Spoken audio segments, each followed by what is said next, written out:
And we are live. Hello and welcome to Developer Insights. I'm David. And I'm Justin. Together we are the leads of game development and design here at Codename. Well, not only that, but we're also the founders of Codename. We're going to be your host for this episode and for every episode. Unless we're not. It's held up. Generally, we just cancel when we're not here, so. When you're not here. When I'm not here, that's true. Today is our 33rd episode. 34th episode. Last week was 33. Oh, yeah, you're right. Oh, no, we ran out of time to prepare the script for today's intro, and we're reusing last week's. All right, well, we just keep ad-libbing like this. Maybe we can get through without accidentally reading the script we didn't update. Good idea. Just a few more lines and we'll be through. I'll say something now. Okay, then I say something. And we're done. Perfect. Yep, we did it. Yay. We are here to answer development and design questions about idle champions. And if you don't ask any questions, you may have to suffer through Justin's one-man reenactment of players reacting to his announcement relating to Briv, Human, and Jim last week. Yes, it was all sunshine and rainbows. Nobody was remotely upset about it, and everyone is on board with the changes. So you've been selectively reading the comments. Well, it's a work of fiction, mainly. At one point, Frodo and Sam show up, and there's like a ring, and I, for one, do enjoy creative writing. Anyway, that was a little spicier than I was expecting. As always, we have pulled some questions from the previous show that we didn't get to last time, and so we'll answer some of those while we are waiting for new questions to come in. And of course, in the wrong order, I'm going to start with some items we tagged to be looked at by the dev team. We should really update that. Yeah, I said I would do it, and then I didn't. Right, so there is a long list of things that are still to be looked at, and as mentioned previously, those are hopefully going to be in for our April 8th build lock. And I know I mentioned that. I don't normally mention dates. That is the date that the build is locked. That isn't the date that gets pushed out, just so everyone knows. But that is still on the list for that time.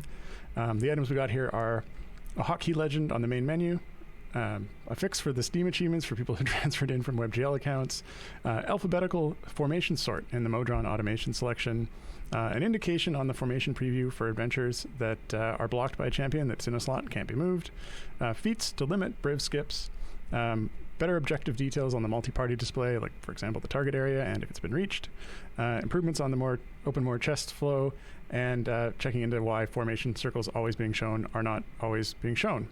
That said, there is one item here that did get marked off as completed, and I assume it's going to be out in the current build or the next build, at least for Steam, which should be fairly soon, I'm hoping, which is that adding the hotkey for when you to show the monster health details as if you were hovering with the mouse. So that means, and I didn't actually get what hotkey it was going to be. It'll probably be in that hotkey legend that's coming soon as well. But holding down that key will show the monster health and other monster details the same way as if you were hovering them over with the mouse, which I think is pretty useful. All right, moving on. Let's get to questions left over from last time. First one here for you, Justin, is from Monkey House. Actually, before we start, we should probably mention that we will be ending just slightly early today, so that Sean can prep for D&D one-shot that is happening right after. And so we'll be ending in that very room. So we will be ending about 10 minutes early for that. So at we're not 10 minutes early, but 10 minutes before the hour, which is about 5 minutes earlier than normal. Anyway, about 2:50. So we're going to try to move a little bit faster and make sure we can get through at least as many questions as we normally do, barring the time I just used for that description. Yeah, I was going to say. Okay. Moving forward. First question from Monkey House. Question is, can you provide a general date by which the next Evergreen champion is going to be announced? Not necessarily when it will be in game. So I copied this question just in case anyone hasn't loaded the game in a couple of days. We actually announced our next Evergreen champion 2 days ago, and we released them yesterday. So Blushi is now in the game. Blushi is a tank who attacks with a magic spell in slot 2. We basically took everything that everyone was asking for and just put it into one champion. They're also really good with Desmond, so go get Blushi. Next question. From Fennec. They asked during last week's show, is there a rounding process involved in damage/mob health? Or can, if a formation is doing E to the 200 damage, after enough time, can they beat an enemy having E to the 210 health? No, that's a very good question. There is some degree of rounding that's going to be happening because the precision is lost after a certain number of digits, but I don't know exactly where that is.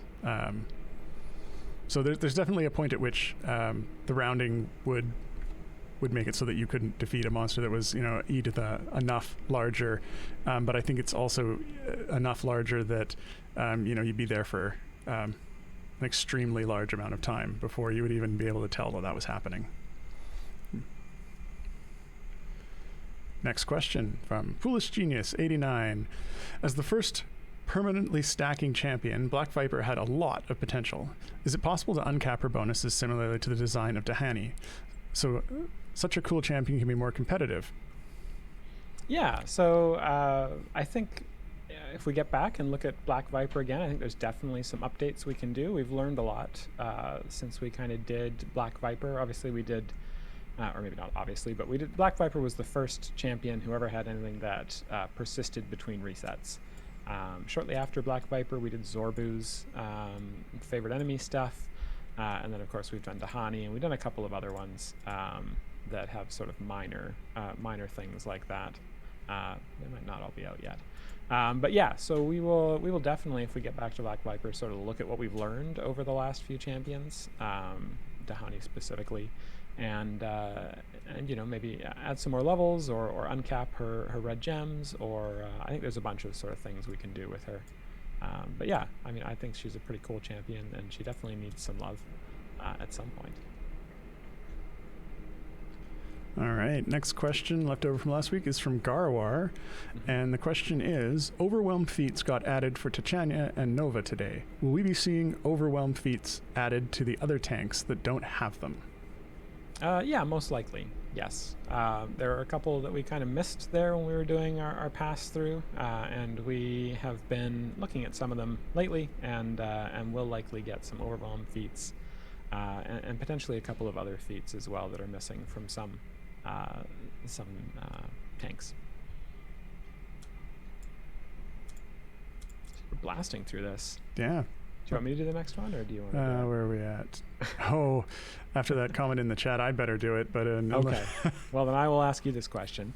This is from Foolish Genius 89 in last week's show, who asked, is there a particular reason the Switch hasn't received Volume 2 of the Bardic Inspiration soundtrack? Yeah, and as context to this, we did inquire with Peter just before the stream, and there was a rather lengthy and punctuation-free explanation. Yes, Peter was telling us how he really felt about the whole situation, and Justin promised to read it verbatim, but I don't think we should. Long and the short of it is that there are some size constraints on the Nintendo Switch, specifically around storage, and then there were some compression issues around the formats that are used. And so on our other platforms, it looks like we stream as Og Vorbis, but on Steam, on Switch, wow.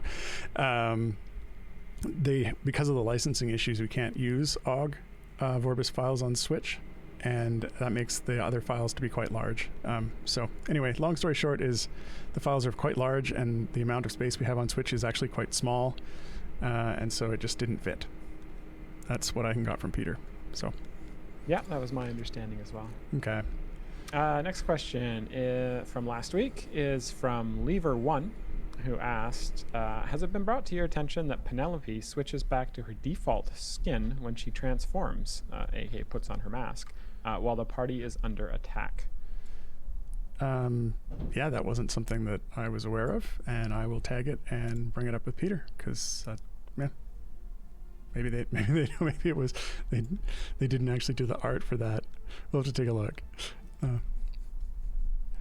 Okay, next question here is from Karishi, and the question is there a plan to make global versus positional more obvious in tooltips and descriptions? Yeah, so this is a good question. It's kind of a bigger answer to really fully answer it, but kind of the short answer is yes. I mean, that's something I would like to do, is really go through and sort of tag abilities. Just with whether they're global, positional, sort of how positional they are. Maybe they're based on stats, or on gender or race, or role or something like that. And I'd like to go through and kind of tag all of those so it can be more obvious for players when something's going to be affected by certain abilities that are affected by whether or not something is positional or otherwise. For example, with Artemis or Archon or other champions that are affected by those things. So it is something I would like to do. There's no specific date on it at this point, but it's definitely something that I would like to make more clear, just to make the game more clear on what's happening when. Okay, and I was just checking the stream channel here internally, and I've got a message here from Sean saying, actually, we will not have to give up that 5 minutes. He is going to be taking his place from home, so okay, we can slow down. Okay, well, I'm just going to slow down. Let's just take it easy. Maybe we can waste that 5 minutes that we're getting back by just doing some banter. Let's move on to some new questions from this week. So this is a question. They got their question in first from Foolish Genius 89, and they say, "Bud is the most important number in the game, yet it is so tiny on screen compared to everything else, especially on console. Can we get an option to make it bigger, perhaps taking the place of the base or average DPS?" Just gonna leave that bit out. Right. That's a good question. I mean, I haven't actually seen how small it is on console recently. That's not something I'd paid close attention to. So we could certainly take a look at that and see if it is something that could be made more prominent. I'm not sure that it would be likely that we'd have it take the place of the base of the average DPS, but it certainly, if it's difficult to see, we could make it less difficult to see. I'm not sure. What's your thoughts, Justin? I mean, I think Bud is one of those things that, once you get into the game, it's really important. I think for brand new players, it might be a little bit confusing as to what it is and why it goes up and down and whatnot. I think that the base DPS that's up there is something that we sort of intentionally have there as a more static number that really only goes up and down when you move champions around or level them up, and we don't we intentionally want that number to be fairly static and only go up and down when the player takes action, so that they can see like, oh, something I did changed my party's effectiveness. Right, and by that number you mean the base DPS. The base DPS, yeah, that's displayed in the top corner. If we put Bud there sort of by default, I think it might be a little bit more confusing because it would go potentially up and down based on just attacks or time between attacks, which I think could be more confusing for a newer player. I do think it makes sense for once you get into kind of mid or late game for Bud to be there, because you have a better understanding of what makes a good formation, and you don't necessarily need that helping hand of, oh, I moved some guys around and this number went green or this number went red. So yeah, that's sort of my feeling on that. Yeah, for sure. Definitely when you start out, it's more of an advanced concept. Yeah. All right. Next question we got here is from JDog2773, and they would like to know, when will the devs start a one-shot with DMV Muse? That's a great question. I've not been invited to one, but I think it's probably because V and the marketing team kind of looks at how busy we are and goes, maybe we shouldn't take a couple hours of their time. No, they've seen us on stream. They know why. That's the reason why. Plus, they don't trust us on stream. Yeah. That's why we have to have our own stream with questions and answers. Yeah. Okay. Let's see. Next question here from Aryan UK. They say feature request. Oh, I've seen this feature request before. They say, when I bring up the adventuring parties window, could it show the mission end stage on each adventure so we can tell if we've reached the goal in background parties? Well, this sounds like something I've been promising every week. It does sound like something you've been promising every week. Yep, for sure. That is on the list. It is still on the list of the items that I've tagged from the streams, and I don't have an exact ETA on that particular one, but I know it is.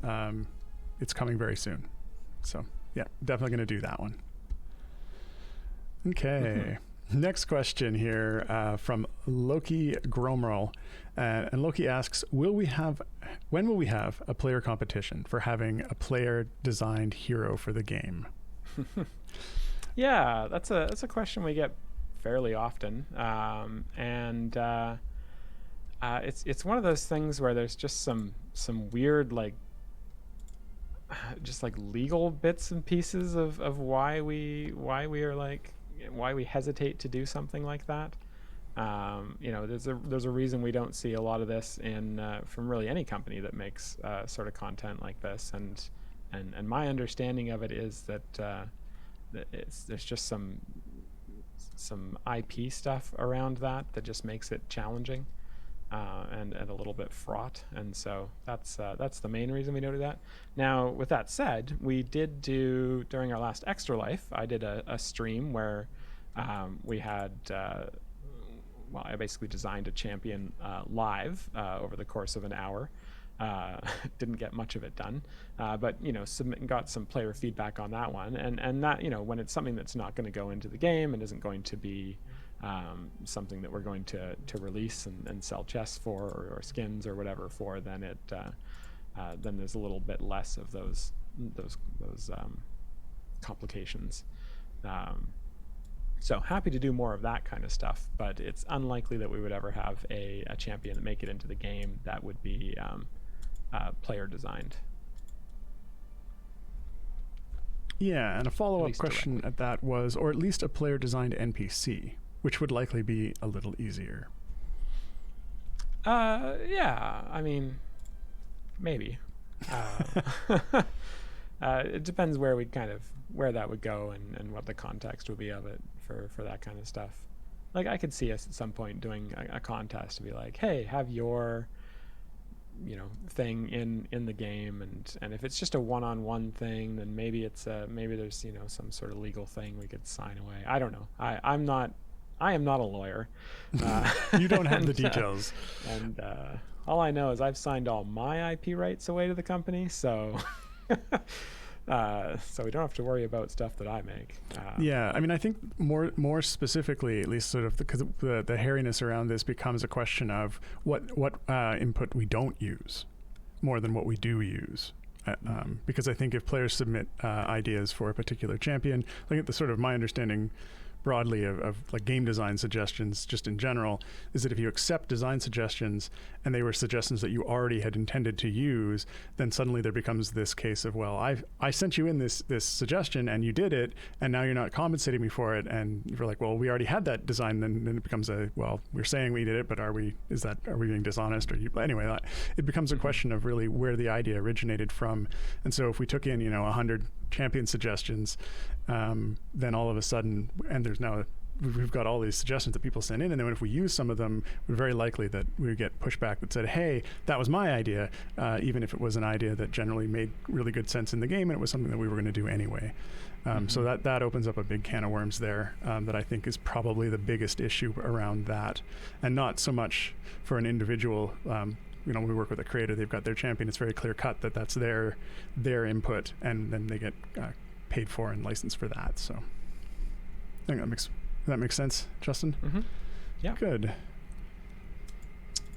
All right, moving on to the next question. Here is from Evil Empire Zerg. Can we get Emperor? All right, Empire. The Evil Empire. Can we get Donar some love? He's got 4 feats and he doesn't even have inspiring leader. Plus 25. What? Yeah, I think I saw this question in last week's or something very much like it. It might actually be from the exact same person.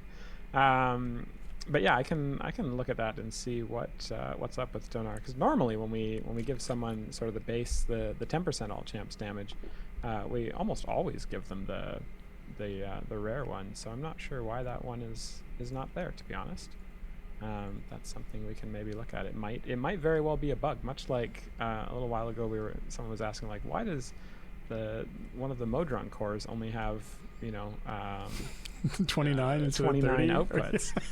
And I was like, well, it shouldn't. And I went and looked at the designs, like, yeah, there's one missing. So yeah, it could be a similar thing to that. And yes, someone's mentioning that motor on course still only has 29. That is because it has not been fixed yet. But I will look into that. All right. Next question here, which starts with something just simply unbelievable, is from Cornelian, and they ask, you recently fixed a long-standing bug with the Havilar auto-summoning, her imps on 1 times 10, 50, 100 upgrade mode. This bug was very handy as it allowed her speed ability to be automated. So will we ever see this functionality re-added, perhaps as a third specialization which summons her imps upon selection or as a feat? Yeah, I think that's, I mean, it's, yes, we did some tweaks to the level up things recently and the way in which they bought abilities, and I guess that adjusted this behavior. I think we can kind of add this as a potential quality of life thing for Havilar down the line. The design team is starting to look at older champions and look for opportunities to do a pass on them, and so this is definitely something we could look at, making that a little bit easier for you once we get around to looking at Havilar. The other thing we're kind of doing more recently, it's only tangentially related to this, but I may as well mention it, just as an FYI, is that we're starting to really do some retrospectives on champions. So, like we've taken a look most recently at Vi, Desmond, and Tatiana as the sort of the 3 most recent champions, and we're just looking at sort of how the community's reacted to them and how the how well they're being used within the game, or what their usage percentage is, and sort of looking at if there's any tweaks we can make to them. And so even if we don't necessarily get around to implementing those tweaks right away, once we get around to having some dev cycles for rebalances, we've already got our list of what to do, and so it makes that a lot more straightforward and a lot more likely that we will actually do those changes, since we've already done the design for them. So yeah. Okay.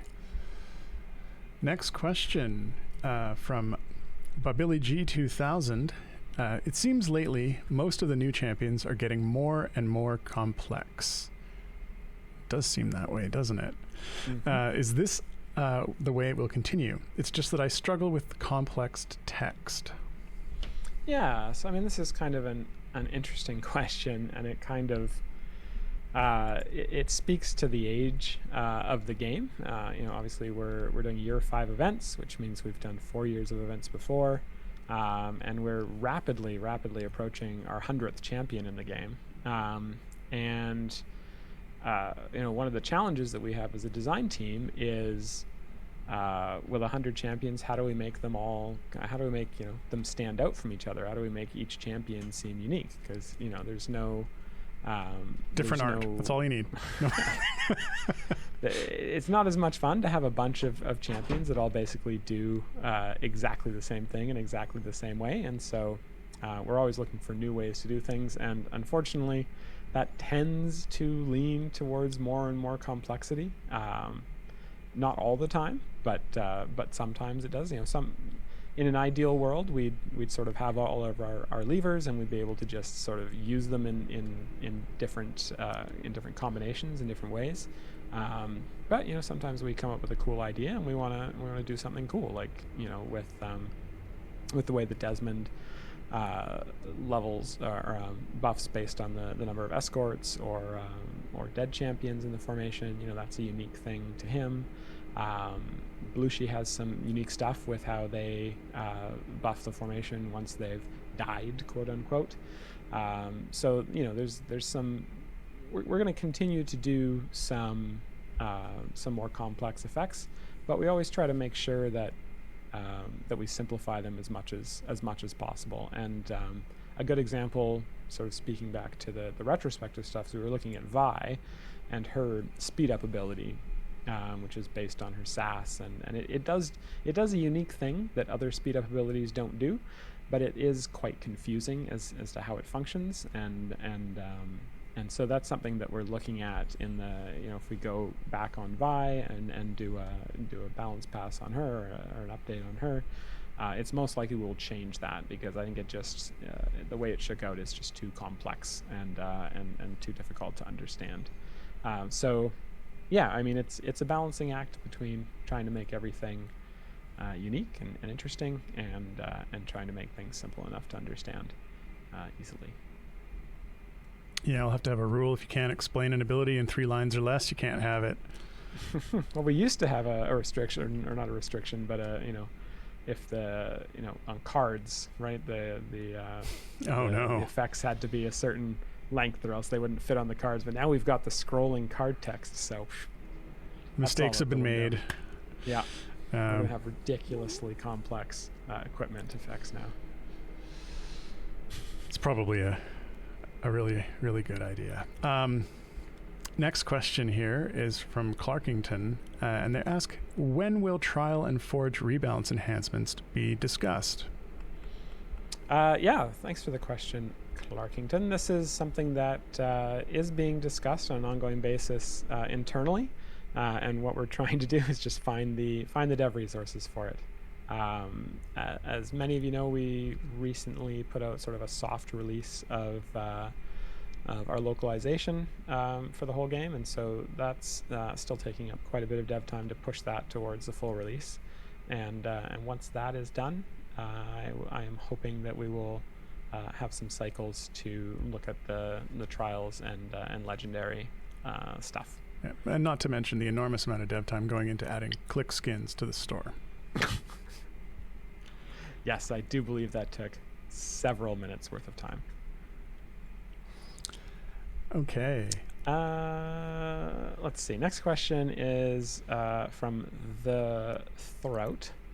It says, noob here. When fighting a boss and he is buffing his power, the screen power-up bar blocks me from seeing the boss health when he is at the player, or at the bottom. So basically, yeah, the power-up bar, I think they're saying the power-up bar, when the boss is powering up, sometimes blocks the boss's health bar. Huh. I mean, that must... Oh, I see what they're saying, because the power-up bar is fixed.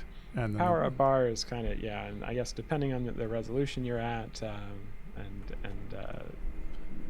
which formation even, that could affect that.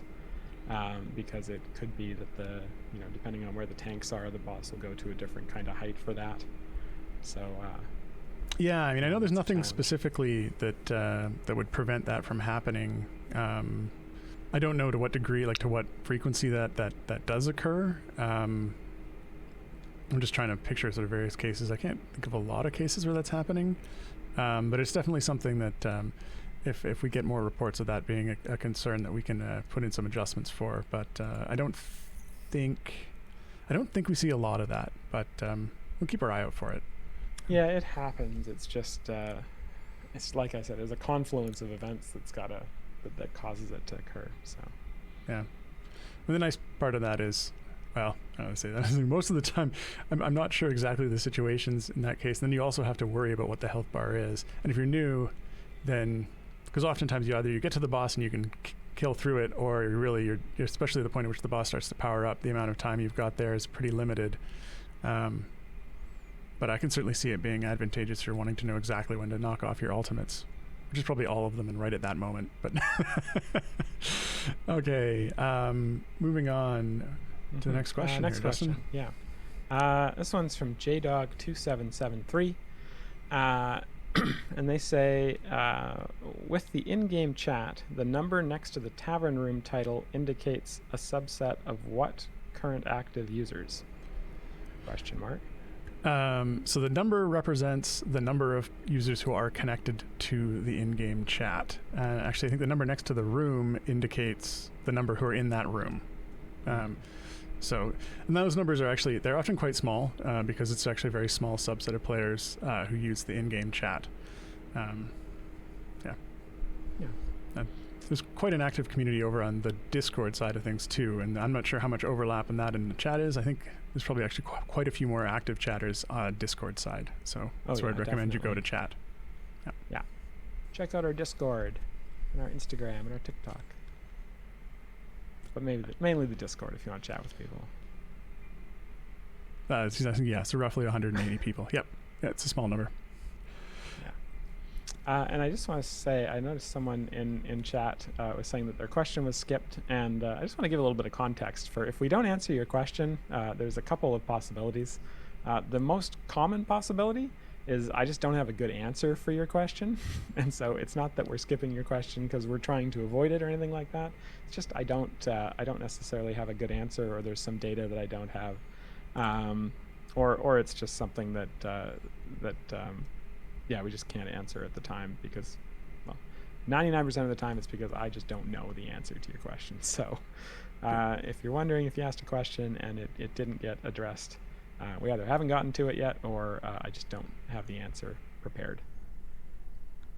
But we do read all the questions that come in. Next question, speaking of questions, this is from Rajuvi, and they ask, can we have an open keyboard option for the Cryptex on mobile? Yeah, do we not have that? Shoot. I don't think we do. I know you can paste like on iOS and Android. I'm pretty confident you can paste, but I don't think you can bring up like a text box for it. Right. Yeah, that's probably true. Be interesting to look into. I'm not sure why we didn't do that. Why we just did the paste? Because certainly you can. Do we let you do that on console? I mean, I know there was a long period of time on console where we were just unsure about the implementation of the keyboard on console, and we avoided doing it for for a period of time there. So maybe that is related to. I mean, we certainly have the option available for places where like you sign up for the newsletter, etc. So, Yep, we'll tag that and run it by Peter. Yeah, seems like that should be done. All right, next question here, Justin. It's for you. Oh boy, I think it's from Garwar, and the question is: would you consider changing event run costs to only happen on successful completion, to make events less punishing to new players? Right. I remember I tagged this, and I did have a comment on this when the first piece was, is this a problem for new players? And then follow up the rest of the question. So how punishing is it for new players? Because I'm not sure that players are starting it and then not finishing it. Yeah, basically, I mean, for the most recent year, I know we sort of charge a little bit more for those ones. What we try to do is, for the base one, you just have to reach Area 50, which I think is pretty straightforward for everyone. I would even brand new players should be able to do that, even if it takes a little bit more to grind. And then for the variants, there can be a couple of variants that sometimes slip through, but in general, we try and make the base variant or the level 75 variant pretty straightforward. And then the 125 a little bit harder, and the 175 is definitely challenging. One of the challenges with having event costs only happen on successful completion is would be with multi-party. We'd have to make sure that you always have the tokens to be able to pay for any parties that are on runs. And then, of course, the party costs could change in free plays. So I think it's just, I mean, we can think about this a little more. My feeling is that, someone says token escrow. My feeling is that charging them on completion would be just a little bit too confusing.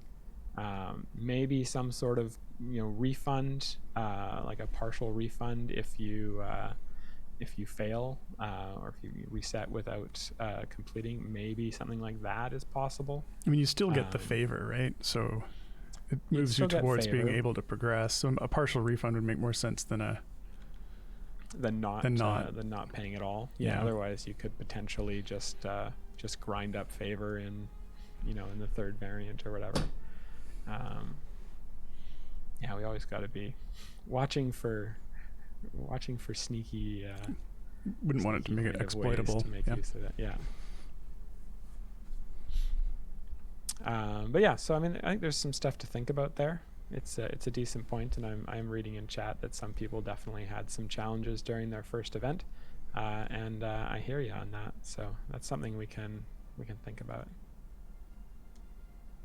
Let's see. Next question here is from Kaye, who says, "My game pauses when I'm on the chest opening screen on Epic. Is this an intended function?"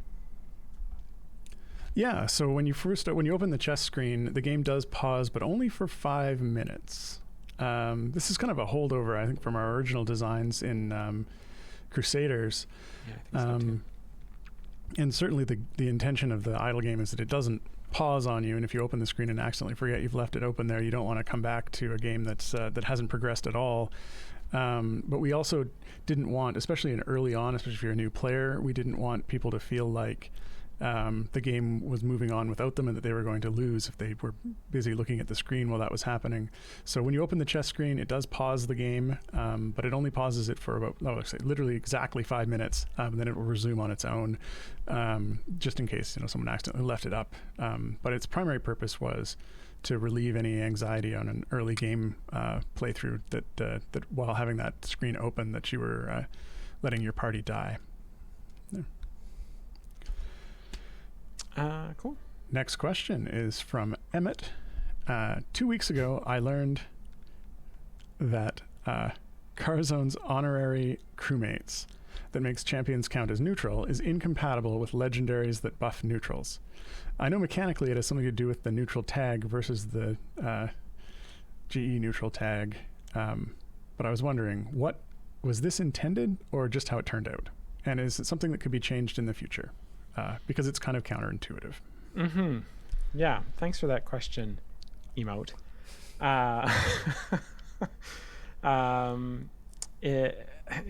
Neutral is my bane. It's the bane of my existence. So for players who aren't 100% understanding what's going on here, there are essentially, you've got your two alignment tracks in D&D. You've got good, neutral, or evil, and you've got chaotic, neutral, or lawful. Or I guess lawful, neutral, or chaotic. And that neutral in the middle there can either be neutral on the good-evil spectrum, or it can be neutral on the lawful, chaotic spectrum. And we've been sort of making changes recently to try and be more explicit about which neutral it is. But there is a bunch of stuff left in the game that is not explicit about which neutral it is, and the interactions for how that interacts with things that are more explicit are a little bit hazy right now. So I think there's some work that we need to do to go through and maybe be a little bit more explicit about that in places where we're not.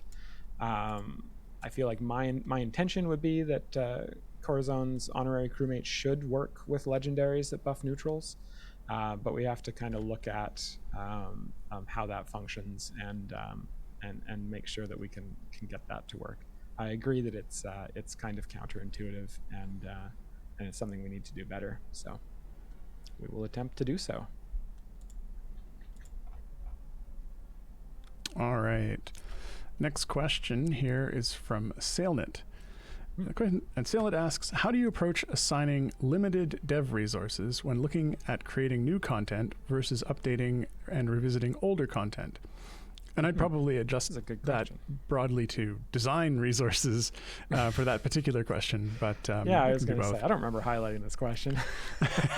This feels like this could be for you as well. But I guess, so this is kind of interesting. I was talking about this with my fellow designer recently.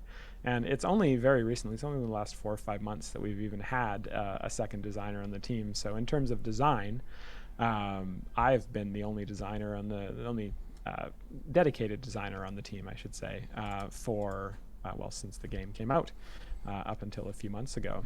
So it's always been a question of my time for new content versus older content, of basically how much time I have to spend on design. And back at the beginning, we were all very focused on Idle Champions, and I was spending all my time. So I had enough time to keep up with the general sort of cadence of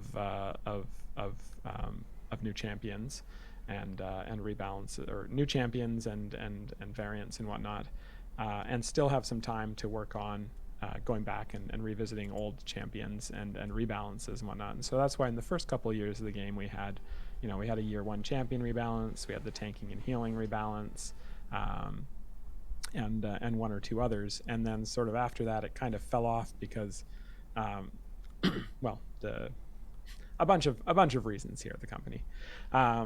And now that we've got another designer for champions and whatnot on, we are definitely going to be looking at revisiting older content a lot more often. And so, like I said, that's something that we've started doing specifically with more recent champions, but also there are some systems coming up that will allow us to revisit older champions on a more regular basis. So that is something that's coming up. It's always been a challenge, and part of that challenge is that we just release so much content, right? Like we have a new event champion every 3 weeks. We've got evergreen champions once or twice a year. We've got new patrons. We've got new variants. We've got stuff coming out all the time, and so it is very challenging to keep up with the new content, let alone go back and look at the older content. So that is something that we are prioritizing now, and looking forward to starting to get back and do that. All right. Now the next question, which is sort of opposite of an earlier question, is here from Kinra Vip, asking... Kinra VIP. No, that's why I wanted to read it. I would really like a better look at the champions and enemies and their stats during a run. Will we ever get a pause button?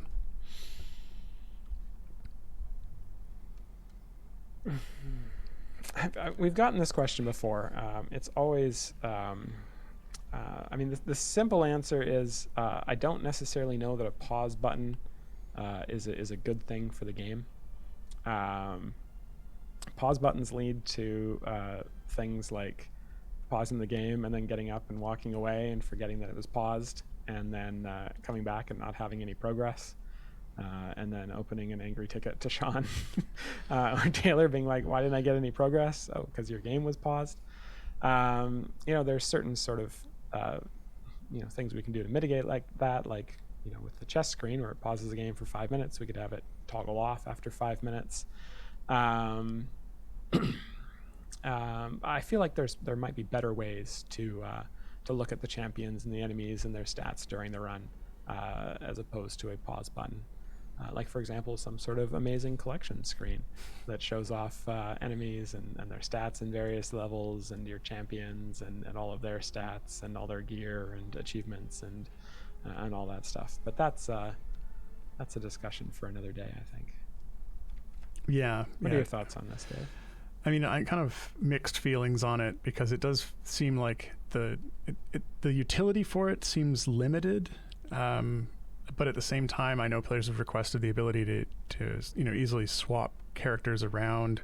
I think sort of when you're in a tight situation and you're not killing the monsters, the option to pause and be able to reconfigure just a little bit might be useful. But at the same time, I'm also not sure that that's true. Honestly, if you've got a formation in a good setup, moving players around or moving characters around actually is not necessarily going to be that effective. I know we have the ability to just hop back a few areas and do that when you're in an area. So I don't know. Yeah, exactly, I'm on the fence right? about like it. So you can't you can't move your champions, or at least you can't do anything with the ones in the front column when they're under attack. Yeah. So you're actually better off to jump back to a previous area and do your adjustments there. Yeah, I mean, certainly there's the concern that someone might leave it paused, although I think that's limited in terms of the impact of something like that, especially if it had like you left it for too long and we turned the game back on.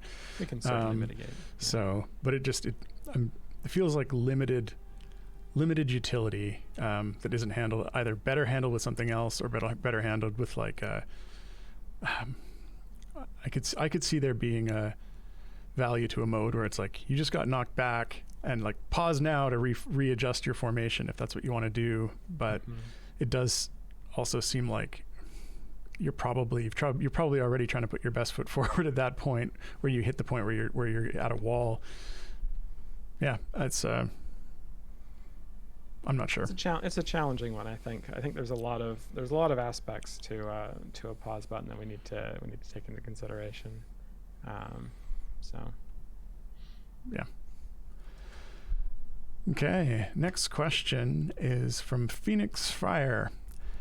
Hi, David and Justin. Regarding Eliwick, been using her a lot for variants lately. It seems that I often get a +3 flame stack, and in a deeper push, you'll also get fates. Most recently, I've seen 1 night, 1 moon, 3 flames, and get 3 fates. Or no, fates, not 3, just 1.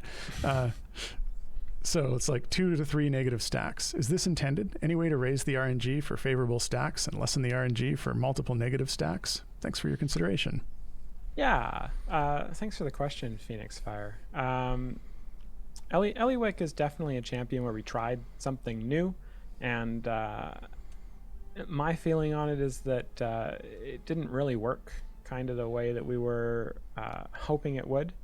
There are some issues with the implementation, sort of how we put it together, where since you can't get the same card in a row, it kind of throws off what it looks like the odds should be for positive versus negative cards. And so there's definitely some things there that we could potentially shift around just to try to band-aid it. But I think that if we get around to doing an Eliwick rework, I think I would probably take more drastic measures, because just the randomness of her stacks and how long it takes to get through them, or get to a different card, I think is really part of the things that makes her very challenging to use and very, very RNG.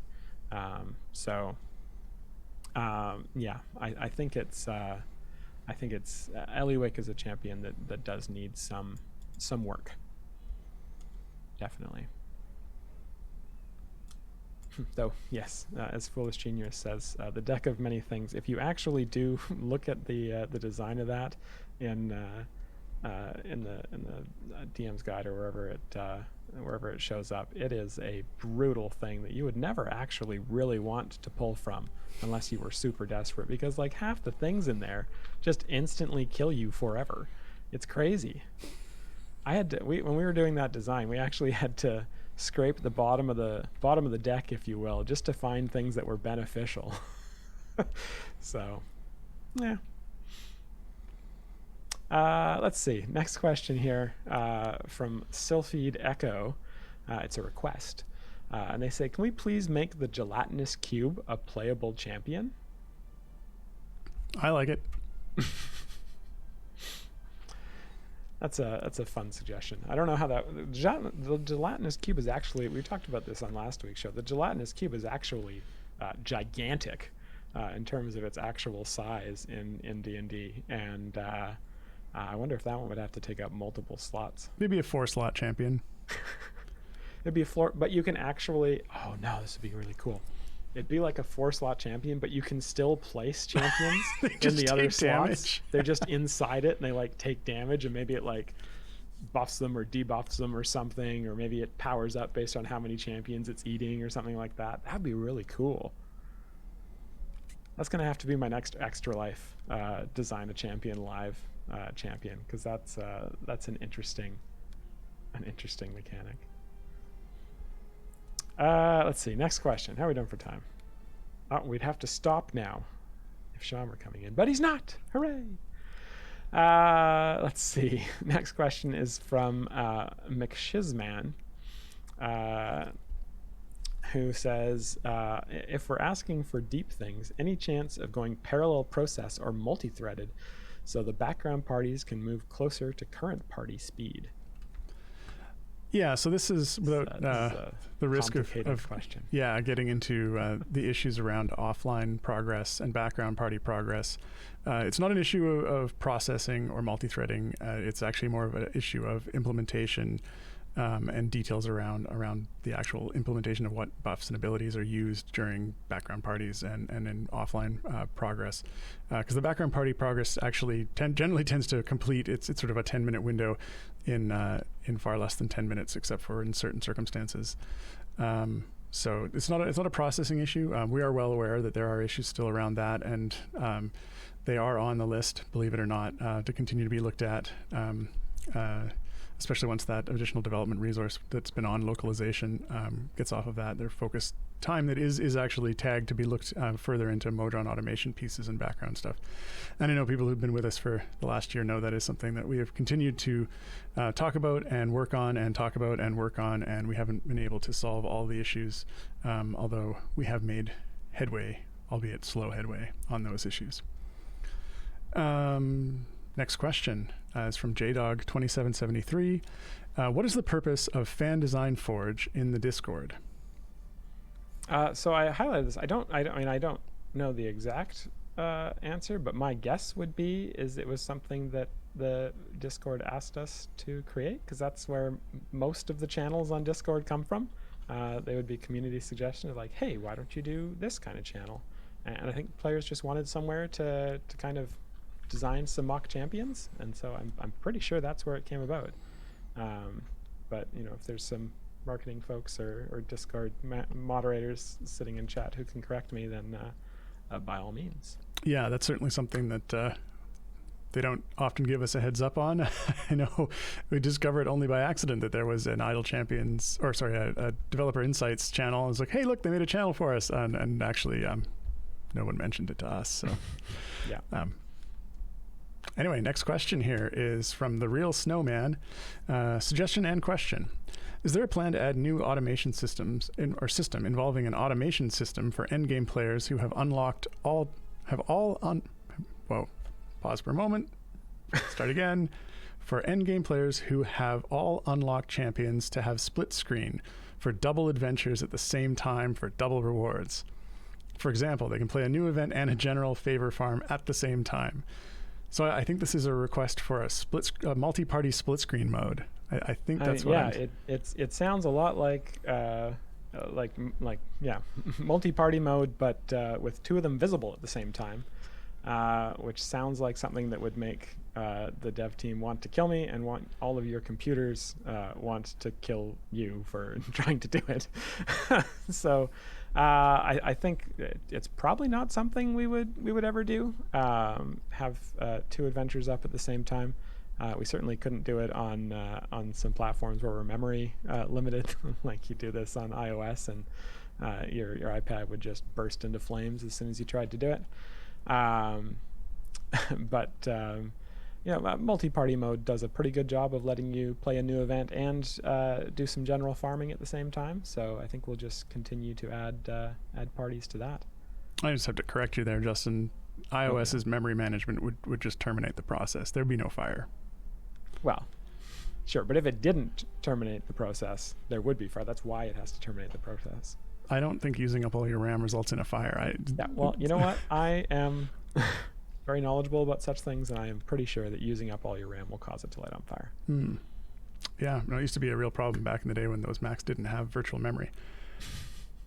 True no story. Computer needs more than 640 bytes of RAM. It was kilobytes, wasn't it? I don't remember. Okay, we've got time for one or two more questions. You was saying that. Next question here is from Duranus. Will we see at some point a return of the stack counts in many champions' character sheets? For example, being able to track Belushi's A Life Well Lived to see if it's adding stacks properly.